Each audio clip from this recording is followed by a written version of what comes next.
Ronda Judicial entrevistó a la jueza del séptimo juzgado de paz letrado, Ana Burga Marín, con quien dialogamos sobre la carga procesal, los casos más frecuentes que se presentan en su juzgado y su opinión sobre el precedente vinculante Huatuco emitido por el Tribunal Constitucional. Bueno, lamentablemente es una sentencia que ha olvidado todos los principios del derecho laboral que hasta ahora han venido surgiendo y han venido evolucionando, ¿no? Entonces, esta sentencia del Tribunal Constitucional da pie a una crisis de todos los principios del derecho laboral en beneficio de los trabajadores. Entonces, ¿qué pasa en este caso? Si bien es cierto, en este caso es un caso de una trabajadora que estuvo laborando para el Poder Judicial bajo contratos modales, ¿no? Y obviamente solicita la desnaturalización de sus contratos y por ende su reposición, ¿no? Como una trabajadora a plazo indeterminado. Pero con este precedente vinculante, que es de obligatorio cumplimiento para todos los jueces, ya no podríamos hablar de una reposición, dado que estipula 3 requisitos para que las personas puedan ser consideradas, o los trabajadores puedan ser considerados a plazo indeterminado, que es que sea sometido a concurso público, que la plaza se encuentre presupuestada y que sea una plaza que esté en el CAP como plazo indeterminado, ¿no?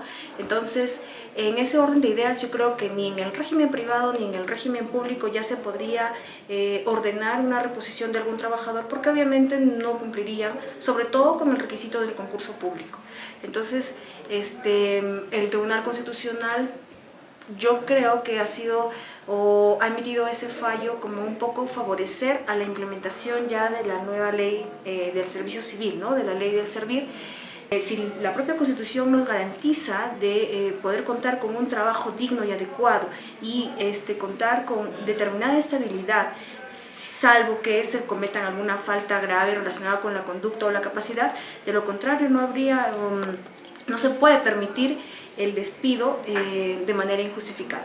En el régimen privado, que está regulado por el Decreto Legislativo 728 y su tubo el Decreto Supremo 00397-TR, tenemos contratos a plazo determinado y a plazo indeterminado.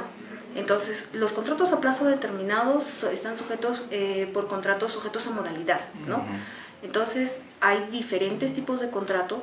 Tengo entendido que aquí en la Corte de Cajamarca, por ejemplo, se realizan contratos para obra o servicio específico, ¿no?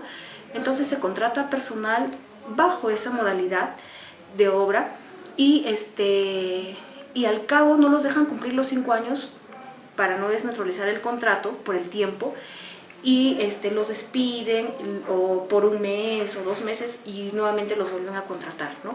Y hay gente que incluso ha sido contratada y no ha habido una interrupción o un rompimiento del vínculo laboral, ¿no? Entonces, ¿qué pasa?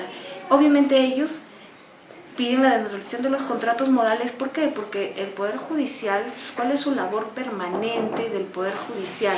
Es justamente la administración de justicia.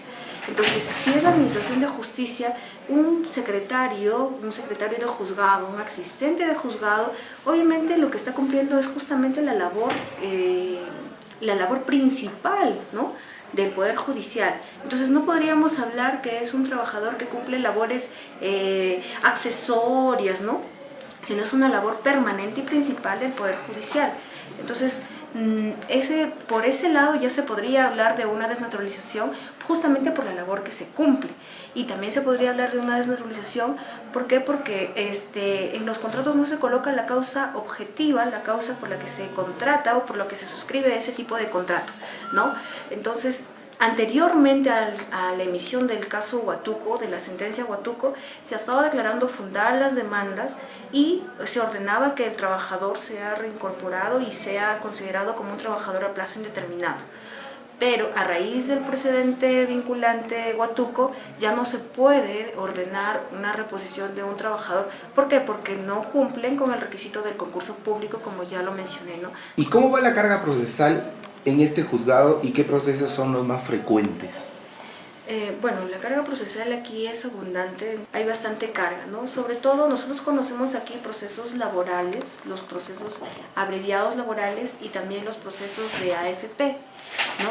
Entonces, más carga tenemos respecto de los procesos de AFP.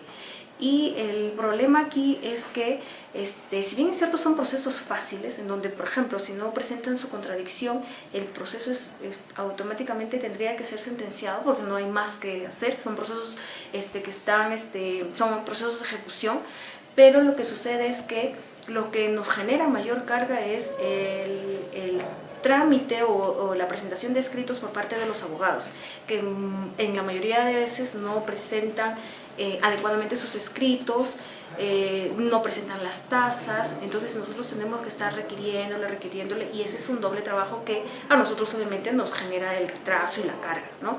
Entonces,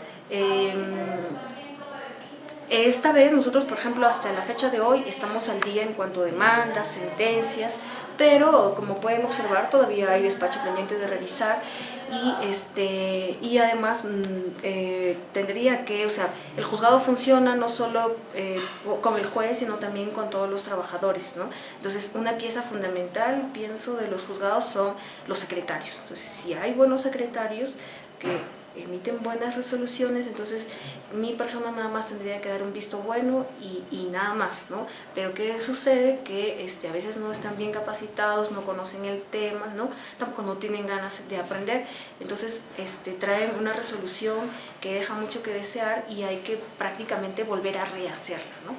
Sí, perfecto, doctora. ¿Y algunas recomendaciones? Sí, mi recomendación o mi sugerencia sería solicitar que se den capacitaciones tanto al personal como a los abogados litigantes